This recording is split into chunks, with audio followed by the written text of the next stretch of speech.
how's it going? It's Al. Rainmakers on DraftKings. Week 2, we're going to talk about the top 11 most powerful cards for this week. 3 captain cards and 3 superstar cards and 8 non-superstar cards from all different positions that if you have them in your collection, they are the highest projecting players for the week and can build you the strongest lineups. You're going to want to get a superstar in your lineups. They are the best players in the league. You have to surround them with non-superstars. I would suggest stacking and bringing it back. Very easy paths to that this week with the way the main slate on Sunday is shaking out. If you have your 2022 cards from last year, you can play them in 2022 contests. The top 3 tiers are like 25,000. Below that, I think it's 15,000 for core or rare. And there's pack contests also for your 2022 cards, but those are full roster 16 game slate Thursday through Monday slate, and not just the 12 game slate on Sunday. So we're going to stick to that slate for this video, and thank you guys for being here. Drop a like on the video, subscribe to the channel, ring the notifications bell, and let's go. He's a legend. The Week 2 Smiz Gang Listener League is posted on DraftKings. No, it's not in the lobby. Yes, you can find the link if you go to smizzle.tv/links. That's the link tree, and every week it'll have the link to the Listener League. Be sure that you go in there and check it out. $10 to enter, 3 max, $50,000 in prizes, no rake. The best tournament that exists on DraftKings. While you're in that link tree, make sure you join the Discord, follow me on Instagram, click all the things, and let's get to the players. Number 1 player for me at the superstar spots is Josh Allen. Great bounce back spot for him. Had a bad game against a really tough defense. Now he gets a nice bounce back spot at home against the Raiders defense, who are extremely giving to opposing offenses. Last year, they looked like they are going to be going down that route again this year. Easy bring back plays. On the other side with somebody like Josh Jacobs or Jacoby Myers. You cannot play Devontae Adams alongside of Josh Allen because both are superstars and you're limited to 1 in a lineup. Josh Allen, let's take a market check here. Here's the prices for him at all the different levels. Now that we're getting into things, we have 3 sets so far. We have the play action set, we have the rush set, we have the booster set. We also have a couple of side sets like the Royal, which gives you extra franchise score points, and the Supercharged set, which has 2-year utility. So if you have a Supercharged card from this year, I'm going to show you a couple in this video, where if you hold that card, it has not just this year, but also you'll get the 2024 version of that player if you hold that card. So a core tier card, I suggest getting the play actions if and whenever possible. I also advocate for getting the lowest serial that you can afford that makes the most sense. Pack opening days are the best days to buy cards because people will rip through packs and then just completely liquidate them, get them on the market to try and get their money back for the rush packs or their prize packs or anything else. So Sunday nights, Monday mornings when people get their prize packs, Thursday night after the football game when they get their prize packs. Those are the best buying times for you to go and attack. $17 is the cheapest Josh Allen. If you're playing up in rare, if you are playing core, I would suggest trying to get up to rare because the core prize pools are going to drastically shrink in a month or 2. So try and work your way up to rare through the prize pack tournaments or reinvesting some of your winnings from the core tier. $72 is the highest, or sorry, the highest ask is $75 for a rush set. I would probably buy this play action over the rush set. 93 is the lowest ask for that set, and the bid is at 72. 88 for the booster set. If you're playing higher, elite, legendary, and Rainmakers tier, there's the prices for those. Christian McCaffrey. Now here's the aforementioned supercharged set. These look really, really cool for a card with 2-year utility. They play against the Rams this week. Very good landing spot for Christian McCaffrey. Not like he needs one. He is in possibly the best offense for his skill set, but not the best offense for his volume. Carolina was that, where he'd get like 28 opportunities every single week. He had a massive amount of opportunities in week 1. We would like to see him at 17, 18 carries with like 6 or 7 targets a week, but I don't think that that's going to happen with the way A, that they run offense, B, Deebo Samuel exists, and C, they don't need to ride their horse for, and just kill him into the ground. They know that they are a playoff caliber team with Super Bowl aspirations. But as far as the superstar goes, if you have a non-superstar stack, something like Detroit or Seattle, teams of that ilk that don't have a superstar at quarterback or wide receiver, very easy to utilize a Christian McCaffrey around him. Their market prices, you can see a little bit cheaper than you might expect for some, but like he's such a powerful running back and perfect for DraftKings scoring.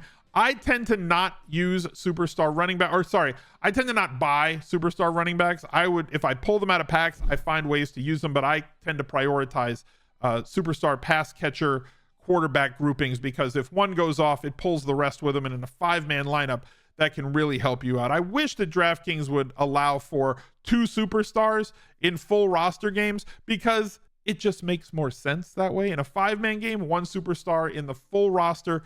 Can we just go to 2 superstars so we can utilize our players? It would just make the game more fun, and that's really what it should be about. Jamar Chase is the number 3 superstar on the list. Had a horrific day in week 1. This is my superstar right here. I own this. The prices on them, you can see, are much lower than Christian McCaffrey at the core tier. $13.50, $13.50, $13.99 for the play action. The play action should probably hold a higher price tag than the others. At core and rare, be very sensitive about your serial numbers, specifically if players are coming up with a showdown slate. Serial numbers, the lower they are for cumulative in your lineup, that is the tiebreaker in Reignmakers. So make sure that you're attacking lower serial numbers. If you have a low serial number of a player you don't want to use, sell it. Make sure that you find the right price for the serial number, because it does affect the price of the card. $81, $83, $85 for the rare tier cards. They go up to $850, $900 for elite. It's behind me, I know you can't see it. Up to a ton of money for the legendary and above. Make sure you go to smizzle.tv/HQ and join the Smizz Gang HQ portion of our Discord today. If you wanted to surround yourself with some very thoughtful and sharp players in the Reignmakers community, this is where you're going to be on top of everything that you need to, in such a way that we try to make money on the pack drops, on the market, and as well as finding the right games to attack, finding value in satellites that exist in the lobby from different games, and looking for overlay and everything else. In my opinion, the best small little community, 167 holders. Do not search for this key on OpenSea. Please use my link, smizzle.tv/HQ, as there are fakes out there. And to join the Discord, go to smizzle.tv/Discord. Trevor Lawrence, also my card. This is mine. In a fantastic spot this week. The game with the highest total, the game that does have the best possibility of shooting out against Kansas City Chiefs.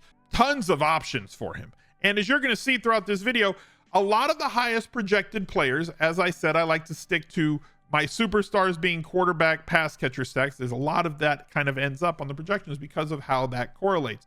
The prices on your Trevor Lawrence cards, not all that expensive at the lower tiers, similar to the superstar prices, because you can play them up a tier with the non-superstars. So if you have like an elite Calvin Ridley, buying a rare Trevor Lawrence to pull up to elite to play that one rare card in your elite lineup makes a lot of sense, because you can play it every single week, as well as playing the captain in the showdown. You can play up played players in showdown can play captain, unlike golf where they could not play at captain. Joe Burrow goes along with the Jamar Chase superstar card, also my card. I have the number 2 Joe Burrow. I don't know how this worked out this week, but based on the slate, I've got some pretty powerful cards for this week. So I've got a winning expectation this week. We'll see if I can actualize that. But right now, I'm sitting on a lot of Sklansky bucks, and it feels nice. Joe Burrow prices. At the higher tiers, he gets really expensive, because the people that either pulled a Jamar Chase or bought a Jamar Chase have almost assured that they went out and bought a Joe Burrow from the tier below. $15 for his core if you're a core tier player or a rare player. Very easy to go get him and at play at core or pull him up.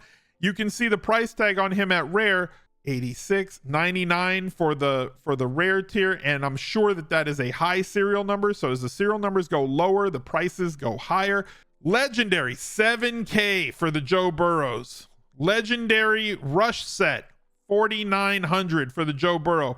There will be more queue action. There's gated tournaments for play action only cards. So that's why these play action cards are more expensive than the rush set and the Reignmaker tier, priced at an absolutely ludicrous price.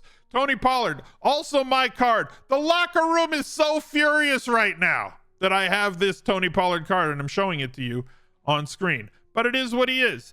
He is the number one projected non-superstar running back in week 2. His prices kind of reflect that at this point. Core, very cheap. So you get to pull up one core tier card if you're a rare player.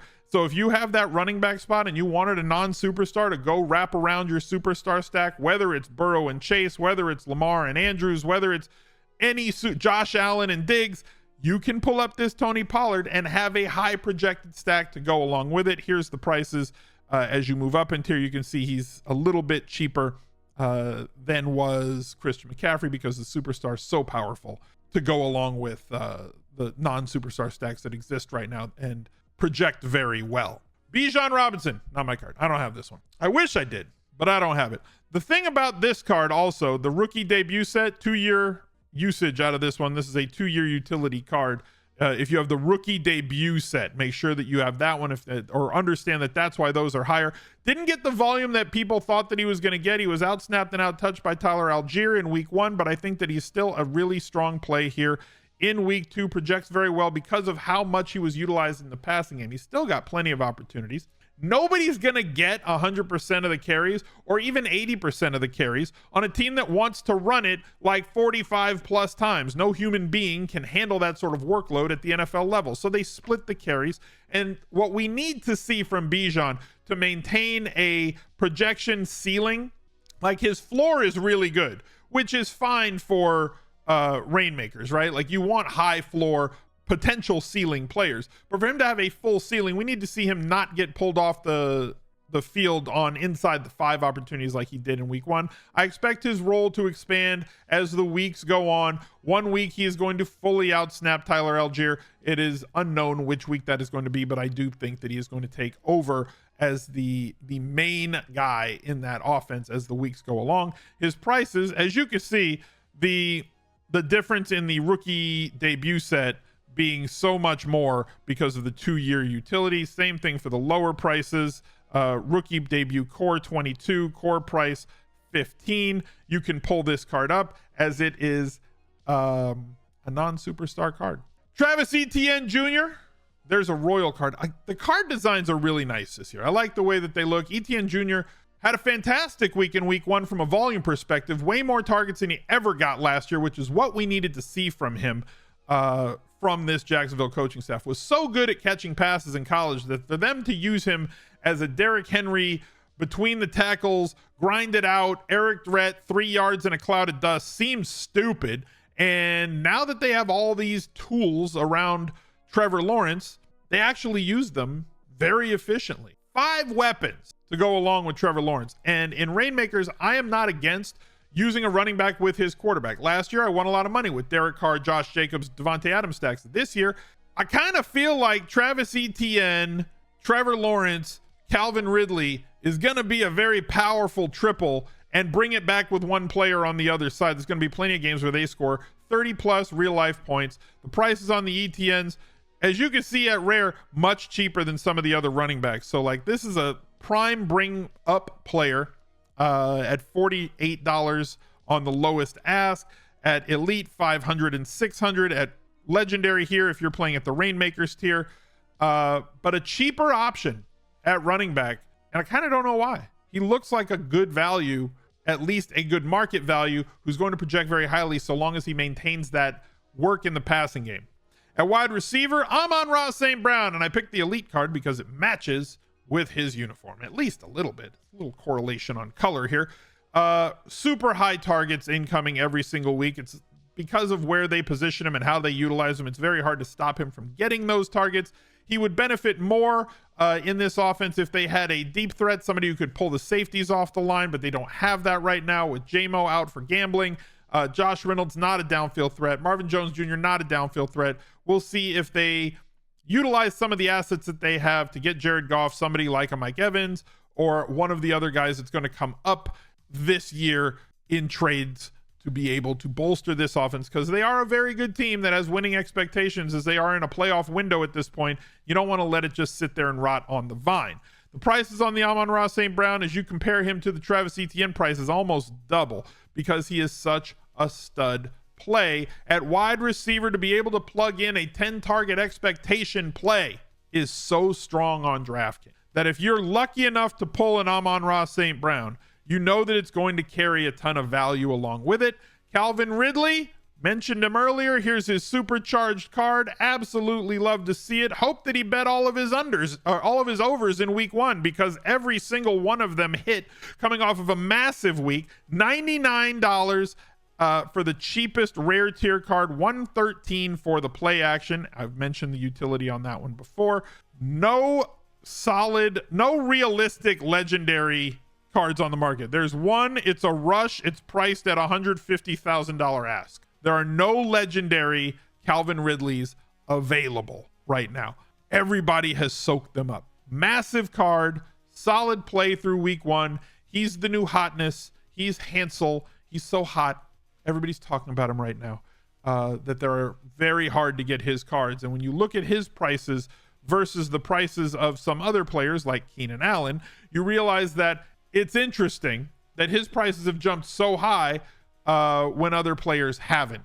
There are other players out there that you can get that still have a 10 target expectation, and I think more so than a Calvin Ridley, because Ridley has 4 other guys he's fighting for with targets between him and Ingram and Zay Jones and Travis Etienne and Christian Kirk, that I don't think he's going to sit at 11, 12 targets every week. I think he's going to fluctuate between 6 and 11 more weeks than not. And when he has 6, you're going to be pretty pissed off. But Keenan Allen does tend to be a little bit more consistent. I think he had 9 targets in week 1. Correct me if I'm wrong. Don't fact check me, but you're fine. Look at the difference in price here. $54, $66, $75, and actual legendaries on the market for more reasonable prices.